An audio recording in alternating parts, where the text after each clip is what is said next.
Every major holiday has a unique charm and essence, but Christmas holds a truly unparalleled magic.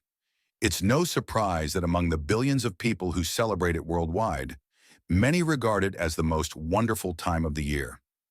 While the central origin of Christmas, the celebration of Jesus Christ's birth, is widely known by both Christians and non-Christians, the origins of its myriad customs and traditions are far less understood. For instance, have you ever stopped to wonder why we bring a tree into our living rooms to decorate it? Or why we hang oversized socks by the fireplace? And let's not forget the expectation of a certain jolly man in a red suit, traveling from the North Pole in a sleigh pulled by flying reindeer. Somehow this magical figure is supposed to squeeze down a chimney and leave gifts, assuming you've been on your best behavior all year. These customs are so ingrained in the festive season that we rarely question them. But when you step back and think about it, doesn't it spark curiosity? Where did these traditions come from? How did they evolve? Why were they even started in the first place? And how do they differ around the world today? To understand Christmas, we must first travel back to a time before its birth. The midwinter season was significant to many ancient cultures, marked by feasting, religious ceremonies, and community celebrations. Across Europe, the festival of Yule, celebrated by Germanic and Norse peoples, welcomed the return of longer days after the winter solstice. Huge logs were burned as part of the festivities, a tradition that eventually gave rise to the Yule log cakes we see today. Meanwhile, the Romans held their famous festival of Saturnalia, a week-long period of revelry honoring Saturn, the god of agriculture. It was characterized by gift-giving, banquets, and even a temporary relaxation of social hierarchies. Did you know that during Saturnalia, enslaved people were allowed to enjoy privileges like being served by their masters? This inversion of roles created a joyful, chaotic atmosphere that some historians suggest influenced the Christmas spirit. But are Yule and Saturnalia really the precursors to modern Christmas? The answer is both complex and fascinating. Historians caution us against making direct connections simply because these celebrations occurred during the same season. For example, East Asian and Native American cultures also marked midwinter with festivals, entirely unrelated to Christmas. The timing often coincided with the agricultural calendar. Fields were fallow, and communities needed a psychological release from winter's hardships. Amid these ancient traditions, events in the Levant were unfolding that would change the course of history. The story of the Nativity, Jesus' birth to the Virgin Mary in a humble stable in Bethlehem, is central to Christianity and the foundation of Christmas. However, early Christians did not emphasize Christ's birth as much as they did his resurrection, celebrated during Easter. In fact, birthdays were rarely celebrated in the early Christian tradition, as they were often associated with pagan practices. Interestingly, it wasn't until Christianity began spreading across the Roman Empire in the 4th century that the celebration of Jesus' birth gained prominence. When Emperor Constantine converted to Christianity in 312 AD, it marked a turning point. Under Constantine's rule, Christianity began to intertwine with Roman traditions, and December 25th was eventually adopted as the official date to celebrate Jesus' birth. The Bible does not specify the exact date of Jesus' birth. In fact, some theological interpretations suggest that the Nativity was more likely to have occurred during spring or autumn, based on descriptions of shepherds watching their flocks by night. So, why December 25th? One theory suggests it was chosen to coincide with the Roman festival of Sol Invictus, the unconquered sun, which celebrated the winter solstice. This strategic alignment may have been an effort by early Christians to provide a spiritual alternative to popular pagan festivities, encouraging widespread adoption of the faith. As Christianity grew, so did the traditions surrounding the celebration of Christ's birth. Yet as we'll explore further, Christmas continued to evolve, absorbing elements from diverse cultures and gaining new layers of meaning. From the vibrant feasts of medieval Europe to the magical tales of Santa Claus, Christmas became a melting pot of traditions, a holiday that, while deeply rooted in religious significance, also embraced the joy and warmth of the human spirit. And this is just the beginning. The journey through Christmas's history is as rich and varied as the holiday itself. So stay with us as we continue to uncover how this extraordinary celebration became what it is today. As Christianity became Rome's official religion under Emperor Theodosius I in the late 4th century, its influence spread rapidly, shaping European civilization for the next 1,000 years. The once dominant pagan beliefs and practices of Europe were gradually overshadowed by the Christian faith. However, the transition wasn't a straightforward erasure of pagan traditions. It was far more nuanced. Early Christian leaders like Pope Gregory the Great recognized that converting pagan communities outright would be difficult. Instead, they adopted a pragmatic approach. Certain pre-existing customs were permitted to continue, provided they didn't conflict with Christian beliefs. This strategy was akin to a form of cultural baptism, where pagan traditions were stripped of their original spiritual meanings and infused with Christian significance. For instance, evergreen plants, which had long been symbols of life during the dark winter months in pagan customs, were incorporated into Christmas celebrations as reminders of eternal life in Christ.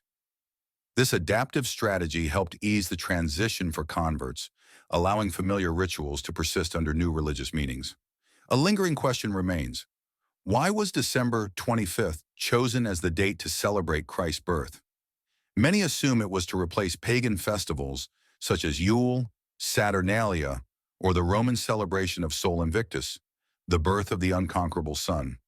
While this theory is popular, it might not be entirely accurate. Interestingly, there's evidence suggesting a different rationale. Early Christian theologians, influenced by a Jewish belief that prophets were conceived or born and died on the same day, proposed that Jesus was conceived on March 25th. This date was significant in Christianity as it also marked the Feast of the Annunciation, the angel Gabriel's announcement to Mary that she would bear the Son of God. If Jesus was conceived on March 25th, then his birth would naturally fall 9 months later, on December 25th. This alignment with the winter solstice added rich symbolism. Just as the days began to grow longer after the solstice, Jesus' birth represented the arrival of spiritual light and renewal. Some historians, like Louis Duchesne, have even argued that Christians set December 25th as Jesus' birthday first, and pagan celebrations like Sol Invictus were later attempts to compete with the rising prominence of Christianity. Moreover, Yule, a midwinter festival celebrated by Germanic peoples, likely had no direct influence on the date. December 25th was established as Christmas long before significant efforts to convert the Germanic world to Christianity. Similarly, Saturnalia, held in mid-December, had begun to wane in importance before Christianity gained a foothold among Roman elites. Regardless of its exact origins, the choice of December 25th stuck, and over time, the celebration of Christ's birth began to take root. The first recorded Christmas celebration occurred in Rome on December 25th, 336 AD.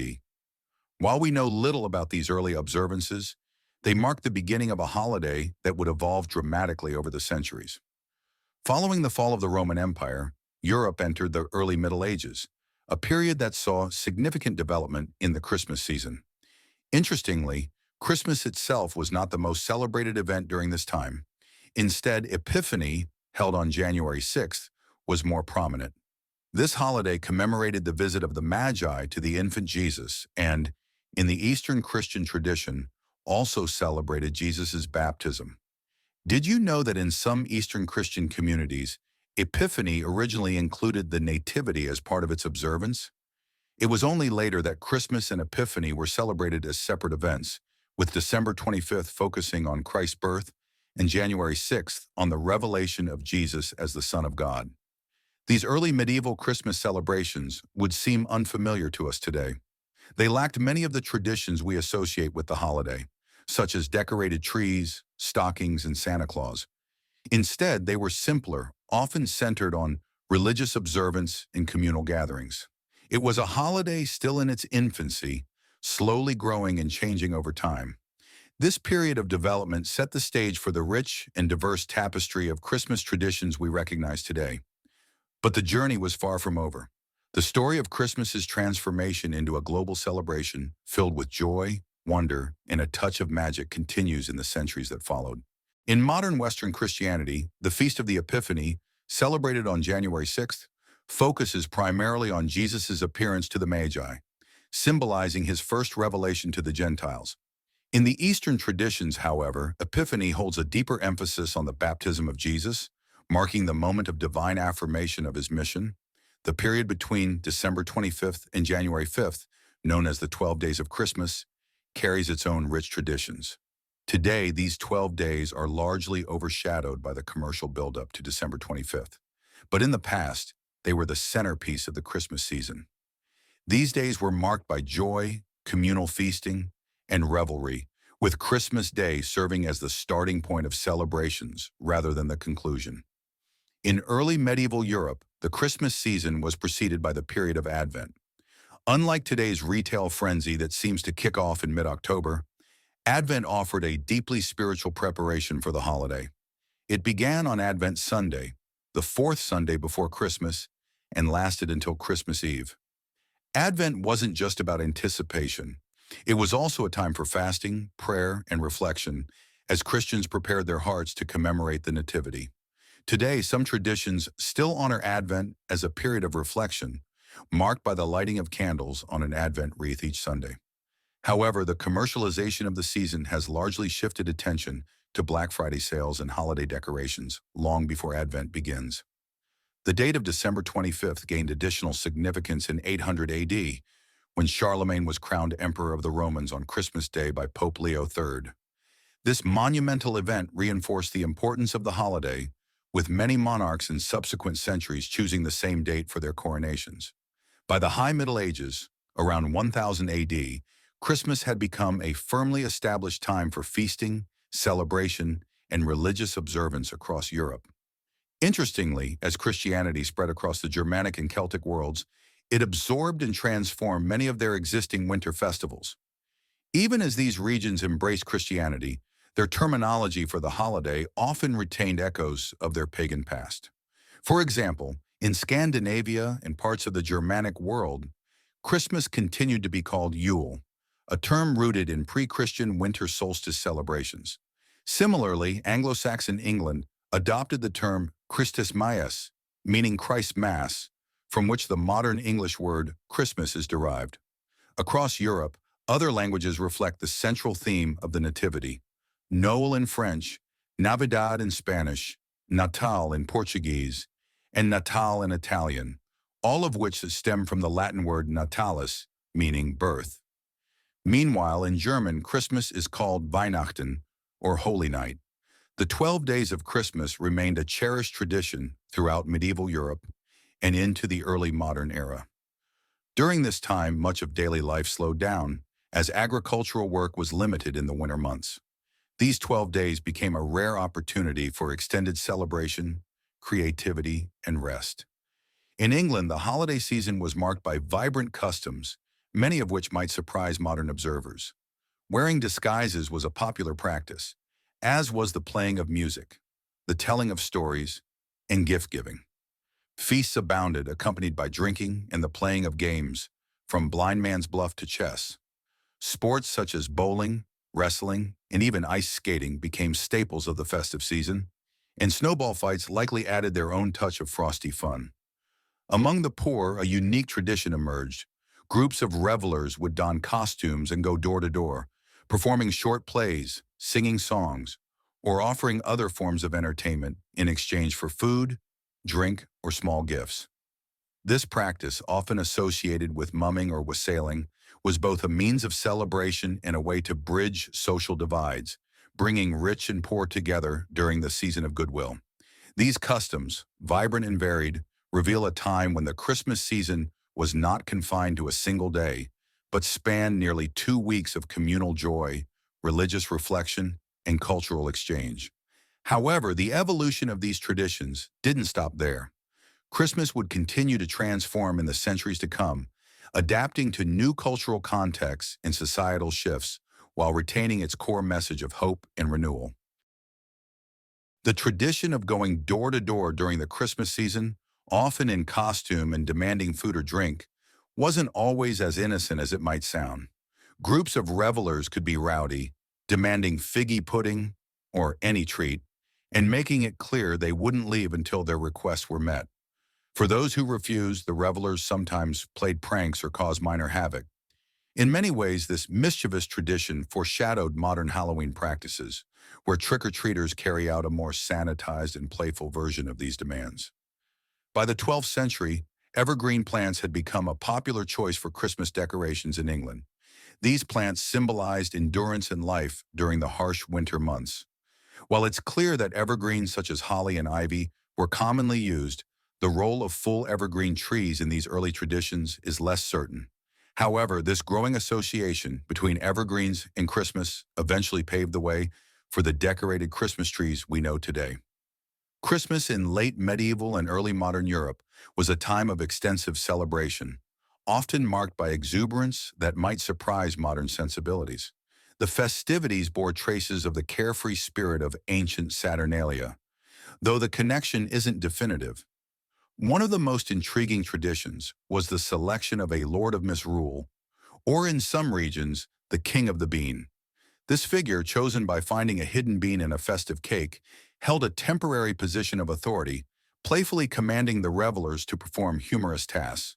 The tradition, which echoes the Roman Saturnalia king, likely provided a light-hearted way to break from societal norms and inject humor into the season. In medieval England, these reversals of normality extended to other areas as well. Clergy might wear their vestments inside out, lead donkeys into the church, and engage in peculiar rituals like burning old shoes as incense or mimicking donkey sounds during services. These antics symbolize the temporary suspension of the usual order, a time to let loose before returning to regular life. More charitably, some members of the upper classes invited the less fortunate to dine with them, embodying the spirit of goodwill and community associated with the season. By the 16th century, Christmas faced new challenges as the Protestant Reformation swept through Europe. Emerging from a critique of the Catholic Church, Protestantism divided into various sects, each with its own perspective on Christian practices, including Christmas. Lutherans and Anglicans largely embraced the holiday, celebrating it with the same enthusiasm as their Catholic neighbors. However, more austere groups like the Scottish Presbyterians and English Puritans viewed Christmas with suspicion. To them, it was an unbiblical invention of the Catholic Church, tainted by pagan influences and marked by indulgence and immorality. The tension between Christmas celebrants and detractors came to a head during the English Civil War. In 1647, the Puritan leader Oliver Cromwell overthrew King Charles I, and the new regime banned Christmas altogether. Businesses were required to stay open, government affairs were deliberately scheduled on December 25th, and soldiers patrolled the streets to enforce the ban. Celebratory foods, decorations, and gatherings were confiscated. This heavy-handed approach provoked widespread discontent. Riots and protests broke out as many continued to celebrate the holiday in defiance of the ban. The discontent culminated in the restoration of the monarchy in 1660 under Charles II, who promptly repealed the ban, earning him the nickname the Merry Monarch. With his return, England once again embraced its Merry Christmases, though opinions on the holiday remained divided. Across the Atlantic in the British American colonies, the Puritan skepticism toward Christmas was even more pronounced. Settlers, such as the Puritans and Quakers, actively opposed the holiday, associating it with excess and frivolity. Though the ban on Christmas celebrations in Boston was lifted a few decades after its imposition, the holiday's popularity remained subdued. Regional differences played a significant role in how Christmas was observed or ignored.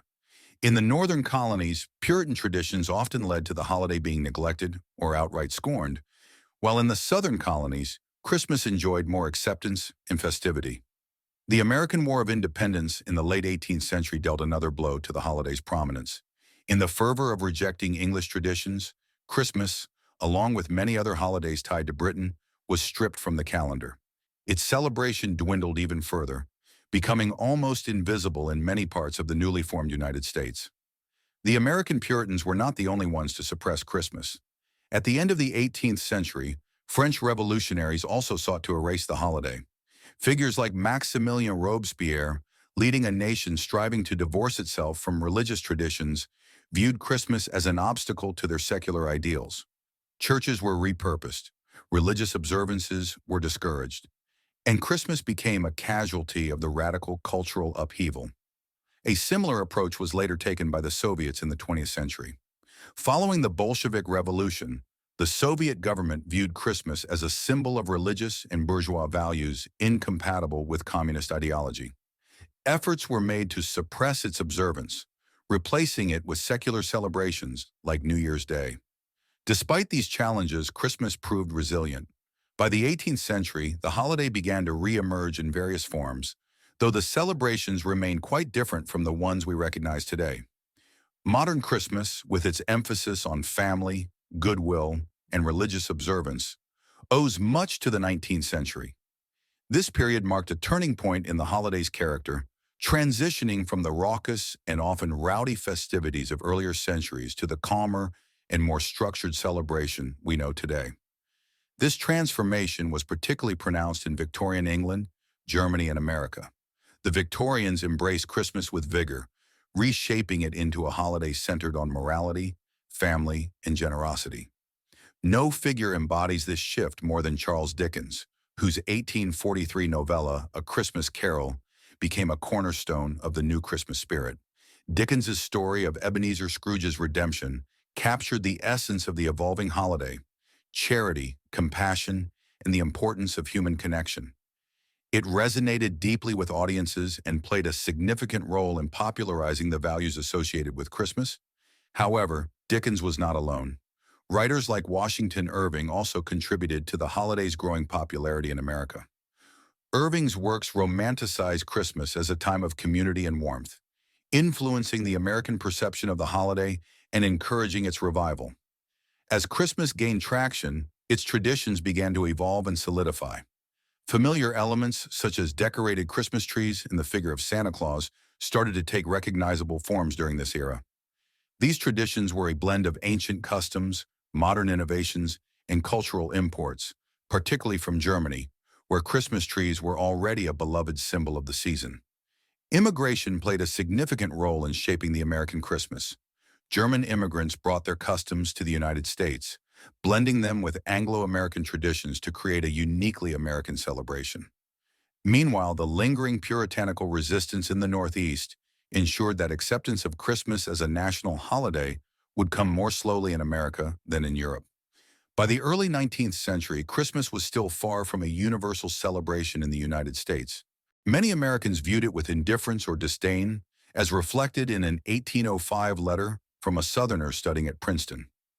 Writing to a friend, he lamented, "You will naturally assume we had a great deal of diversion on Christmas, but this day, which in Carolina is welcomed with so many demonstrations of joy, is here regarded almost with perfect indifference and passed over as but little more than an ordinary day." Where Christmas was celebrated, the rowdier traditions often persisted. However, as the holiday underwent reform, its appeal grew. Over the course of the 19th century, Christmas gradually shifted from a raucous, localized festivity to a nationwide celebration, emphasizing religion, family, and community values. In 1870, this transformation reached a milestone when Christmas was officially recognized as a federal holiday in the United States. Its acceptance marked the culmination of a long journey from obscurity and controversy to becoming one of the most beloved holidays in the country. When Americans finally began to embrace Christmas, they did so with remarkable enthusiasm, playing a pivotal role in shaping the holiday into its modern form. Protestant groups in America, such as Presbyterians and Calvinists, who had previously opposed Christmas both at home and abroad, began to support the evolving celebration. This new Christmas was not only more religious but also deeply intertwined with the concepts of family and community, appealing to a broader audience. A significant shift during this period was the increasing focus on children. Christmas became a holiday centered around the joy and wonder of childhood, with its festivities and rituals designed to captivate young imaginations. After all, the figurehead of Christmas himself, Santa Claus, is a character beloved primarily by children. As Christmas developed into the cherished holiday we recognize today, many of its specific traditions and features, like Christmas trees, gift-giving, and the enigmatic Santa Claus, began to take their modern forms. To understand these elements more deeply, we must look back at their origins.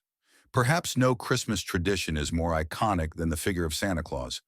The character as we know him today was significantly influenced by the 1823 poem A Visit from St. Nicholas by Clement Clarke Moore, more commonly known by its opening line, "'Twas the night before Christmas, when all through the house not a creature was stirring, not even a mouse." This poem introduced and popularized many of Santa's defining features, such as his jolly demeanor, his sleigh pulled by reindeer, and his habit of delivering gifts via chimneys. Yet, while Moore's poem played a critical role in establishing the American Santa Claus, the character's roots stretch back much further, blending ancient history and myth with folklore from around the world. The name Santa Claus itself derives from St. Nicholas, a revered figure whose life and deeds have inspired countless traditions. St. Nicholas of Myra, also known as Nicholas the Wonder Worker, was a Greek Anatolian bishop born around 270 AD in the region that is now modern-day Turkey, then part of the Roman Empire. Although historical records of St. Nicholas's life are sparse, his reputation as a kind, devout, and generous man is well documented through centuries of storytelling and legend. Born into a wealthy Christian family, Nicholas was said to be exceptionally pious even as a child. He chose a life of service to the church, eventually becoming the Bishop of Myra. It was not only his role as a religious leader that earned him reverence, but also the miracles attributed to him. His selflessness and miraculous deeds gave rise to his enduring legacy. Among the most famous stories about St. Nicholas is the tale of a poor father and his three daughters. Unable to provide dowries for his daughters, the father feared they would be left destitute or worse. Learning of the family's plight, Nicholas decided to help, but he wished to remain anonymous. Over 3 nights, he secretly tossed bags of gold into the family's window, ensuring the daughters could marry and escape their desperate circumstances. On the 3rd night, the father caught Nicholas in the act.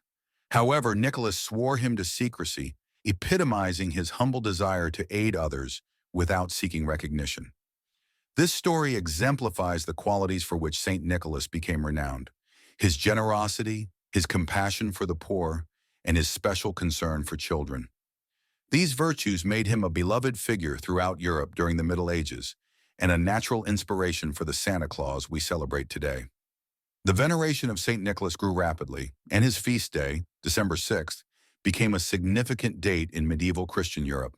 Associated with acts of kindness, charity, and gift-giving, the day was celebrated with traditions emphasizing care for the poor and providing small gifts to children. As the traditions surrounding St. Nicholas spread to Northern Europe, they blended with local customs, further shaping the image of the benevolent gift-giver. In countries like the Netherlands, he became known as Sinterklaas, a figure who would later influence the American Santa Claus. The figure of Santa Claus appears to have absorbed elements from pre-Christian traditions and mythologies, particularly those of the Germanic world. Among the most prominent influences is Odin, the chief deity in Norse mythology and a central figure of the pagan celebration of Yule. Some speculate that Santa's traits, such as his long white beard, his association with the winter season, and even his sleigh, reminiscent of Odin's 8-legged horse, Sleipnir, bear a resemblance to the Allfather. However, how much Odin influenced Santa Claus is a matter of debate. While intriguing, claims of direct connections are often overstated, with modern interpretations fueled more by internet theories than historical evidence. During the Protestant Reformation, reformers sought to distance their traditions from Catholic saints, which included the widely beloved St. Nicholas. This shift disrupted holiday customs in regions transitioning to Protestantism. In Germany, Martin Luther proposed a new gift-giving figure to replace St. Nicholas, the Christkind, or Christ child. Unlike St. Nicholas, the Christkind was intended to directly tie Christmas to the story of Christ, symbolizing the divine gift to humanity. The Christkind's day of activity was moved from the eve of St. Nicholas's feast day, December 5th, to Christmas Eve, December 24th, to further emphasize Christ's role in the holiday. Although originally conceptualized as an incarnation of the baby Jesus, the Christkind often took on a different form in practice. A baby delivering gifts proved a bit too unconventional, so the Christkind came to be depicted as a golden-haired angel, a figure that continues to be popular in many parts of Central Europe today. Ironically, despite being introduced by Lutherans, the Christkind is now more commonly associated with Catholic traditions, often working alongside St. Nicholas to deliver gifts and Christmas trees. Meanwhile, many Protestant Germans adopted a figure resembling England's Father Christmas. Interestingly, German Americans played a key role in the linguistic transformation of Christkindl into the nickname Kris Kringle, which became synonymous with Santa Claus in the United States. Not all Protestant regions abandoned St. Nicholas. The Netherlands, for example, continued to celebrate his feast day with great enthusiasm. Known as Sinterklaas in Dutch, St. Nicholas is portrayed as a bearded figure in red bishop's attire who rides a white horse. Accompanying him is a controversial helper, Zwarte Piet, Black Pete. The origins of Zwarte Piet are debated. He may have begun as a spirit helper, but later came to be depicted as an African slave. Modern portrayals often depict him with soot-covered features, suggesting he is a chimney sweeper rather than a servant. Despite efforts to reinterpret the character, Zwarte Piet remains a subject of ongoing cultural debate. St. Nicholas's Red Book, containing the names of children who have been good or bad throughout the year, adds another layer to this tradition. While well-behaved children receive candy and gifts, naughty children face much harsher consequences than the mere lump of coal familiar to modern audiences. Some stories suggest they could be caned or even taken away by Zwarte Piet to spend a year in Spain, a curious punishment with roots in the Netherlands' historical ties to the Spanish crown. The idea of Santa Claus figures being accompanied by characters who punish naughty children is not unique to the Netherlands. In Central Europe, St. Nicholas travels alongside Krampus, a terrifying figure from Alpine folklore. Krampus is a demonic, goat-like creature tasked with handling misbehaving children. While St. Nicholas rewards the good, Krampus deals with the bad, sometimes by placing them in a sack and taking them away. In some versions of the tale, these children never return. This dark tradition reflects a lingering pagan influence on Christmas celebrations in regions like Germany and Austria. In eastern France, another punishing companion emerges in the form of Père Fouettard, Father Whipper, a sinister character who similarly doles out punishments to naughty children. Across the English Channel, the figure of Father Christmas became the embodiment of English holiday traditions.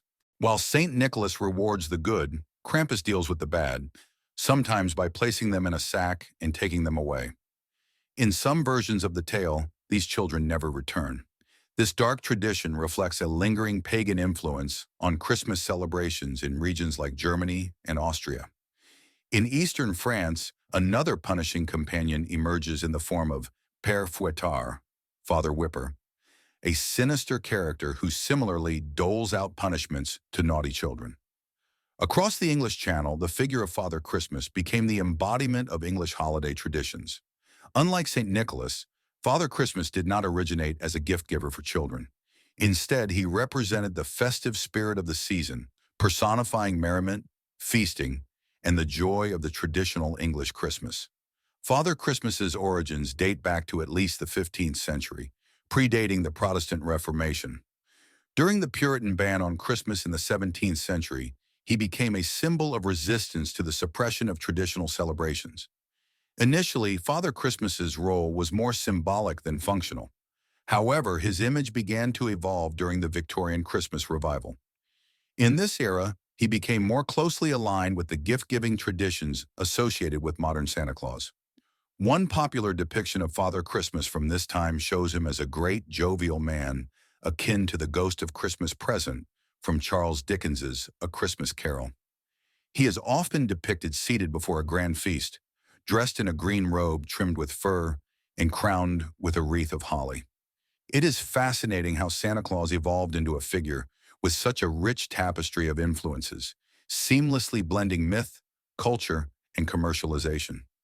The introduction of Rudolph the Red-Nosed Reindeer by Robert L. May in 1939 added yet another layer to this ever-evolving legend.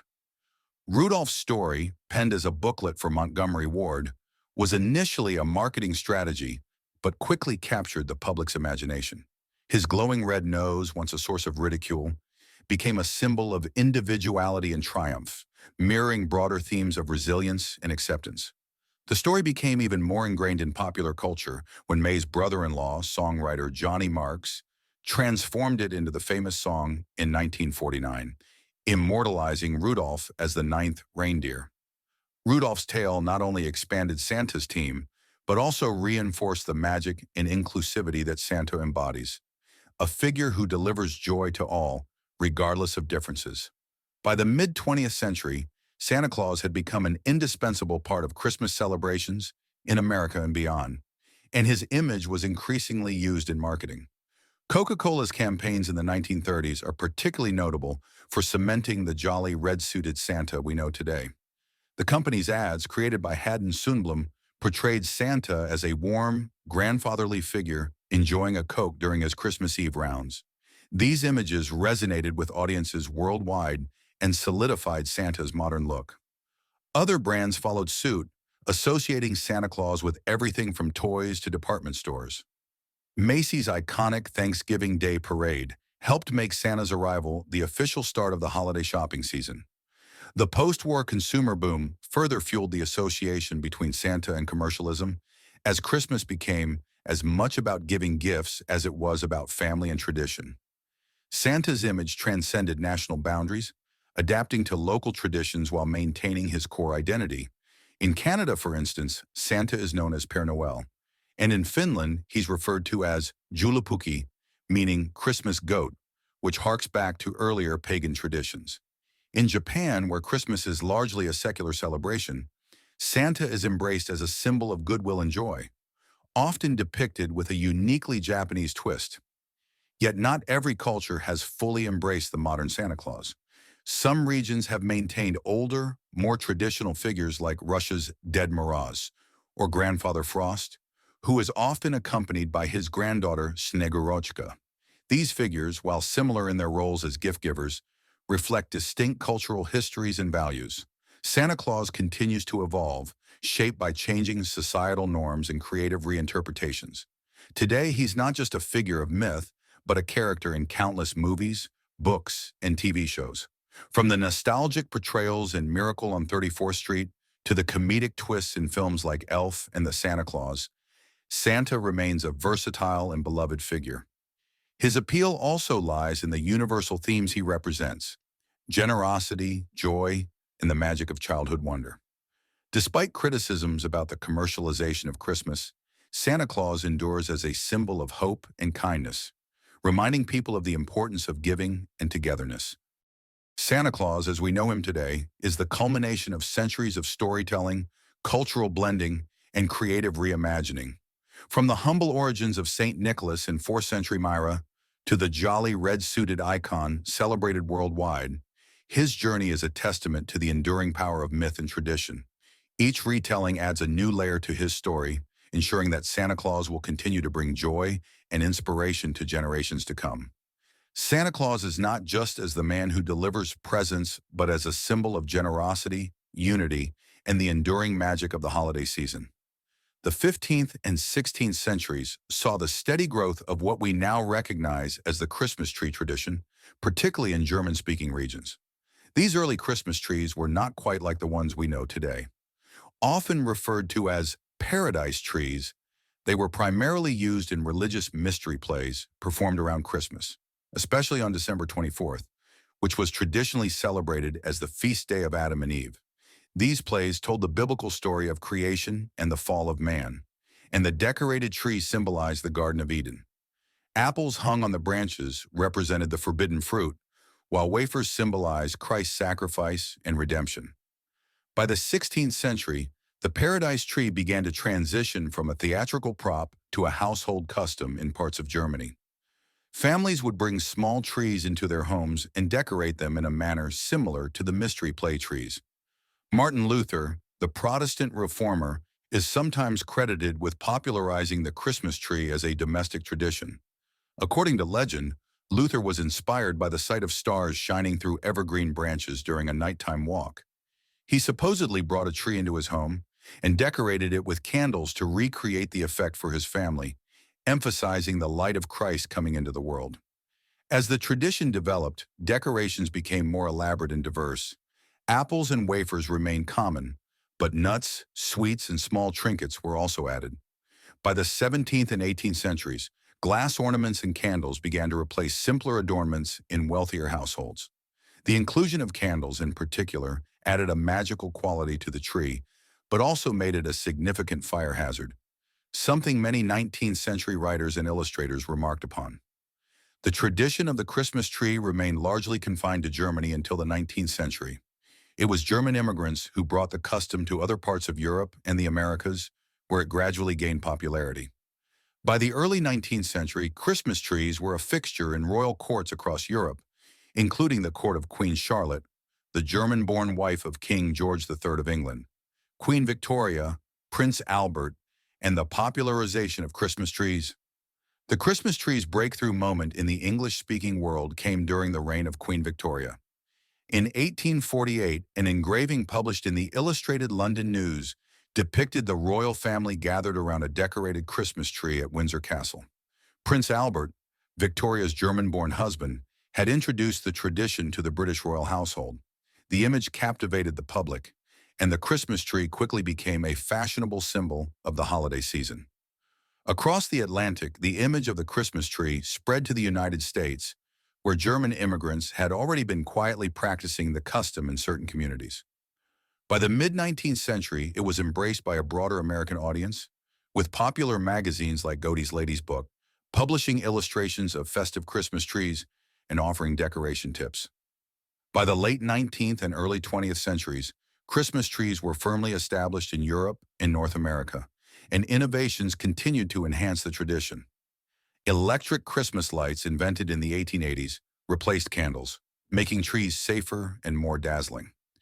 Glass ornaments became widely available, particularly from German manufacturers in regions like Lauscha, where skilled artisans produced intricate, hand-blown decorations. Tinsel, originally made from real silver, added a sparkling, frosty touch to tree branches. The 20th century also saw the advent of artificial Christmas trees, which offered a practical and reusable alternative to real evergreens. These trees, initially made from materials like goose feathers, evolved into more lifelike designs constructed from PVC and other synthetic materials. Artificial trees gained popularity in urban areas, where space and access to fresh trees were limited, and today they account for a significant portion of Christmas tree sales worldwide. The Christmas tree has come to symbolize much more than its original religious or cultural roots. Today it represents family togetherness, festive joy, and the enduring spirit of the holiday season. Across the globe, people have adopted and adapted the tradition, infusing it with their local customs and creativity. In some cultures, for example, trees are adorned with handmade ornaments that reflect regional heritage, while in others, they are decorated with symbols of peace and goodwill. Despite its varied origins and the myriad ways it has been celebrated, the Christmas tree remains a unifying icon of Christmas. Whether adorned with heirloom ornaments, twinkling lights, or even modern digital projections, its presence evokes a sense of warmth and wonder, connecting people to centuries of tradition and the universal desire for light and hope during the darkest days of the year. Christmas is indeed a fascinating tapestry woven from centuries of traditions, beliefs, and cultural evolution. The journey of the Christmas tree, from its roots in northern Germany and Livonia to becoming a global symbol, underscores the adaptability of traditions. What began as a regional practice, decorating trees with apples, nuts, and sweets, evolved into a symbol that crosses cultures and continents. Whether influenced by Protestant reformers like Martin Luther or adopted through royal endorsements, the Christmas tree has come to represent something universal: light and hope in the darkest days of the year. The story of Christmas is one of both unity and complexity. Its origins are deeply rooted in Christian theology, yet the holiday has expanded far beyond those bounds. Today it serves as a cultural touchstone for billions of people, regardless of their religious beliefs. For some, it's a time to celebrate the birth of Christ, embodying themes of redemption, love, and peace. For others, it's a secular holiday focused on family, generosity, and togetherness. The modern commercialization of Christmas has sparked significant debate. Some lament that the holiday's religious and cultural roots have been overshadowed by consumerism. They argue that the focus on gift-giving, elaborate decorations, and seasonal marketing campaigns detracts from the true spirit of the season. Yet others see this evolution as a natural adaptation, a way for Christmas to remain relevant in an ever-changing world. The idea of giving, whether through gifts, acts of kindness, or time spent with loved ones, remains central to the holiday, preserving its core values in a contemporary context. The spread of Christmas traditions around the globe has not been without controversy. In some regions, the adoption of Anglo-American customs, such as Santa Claus or Christmas trees, has raised concerns about cultural homogenization. Yet many countries have found ways to incorporate these elements while maintaining their unique traditions. From the Krampus parades of Austria to the piñata-filled celebrations in Mexico, Christmas continues to be a celebration of diversity, blending the old with the new. Perhaps the most remarkable aspect of Christmas is its resilience. Through wars, societal shifts, and cultural transformations, the holiday has endured and adapted. The story of the Christmas truce during World War I, a moment when soldiers on opposing sides laid down their weapons to share in the spirit of the season, stands as a testament to its profound impact. Even in the bleakest of times, Christmas has the power to bring people together. As society continues to evolve, so too will Christmas. New debates will arise, new traditions will emerge, and old customs may fade. Yet the essence of the holiday, the celebration of light, love, and hope, will likely remain unchanged. It's a reminder that amidst the darkness, there is always a reason to come together, to find joy, and to share in the warmth of the human spirit. Thank you for being part of this journey through the history and traditions of Christmas. Whether you celebrate it for its religious significance, its cultural rituals, or simply as a time to be with those you love, may the spirit of the season bring you joy and peace. Happy holidays.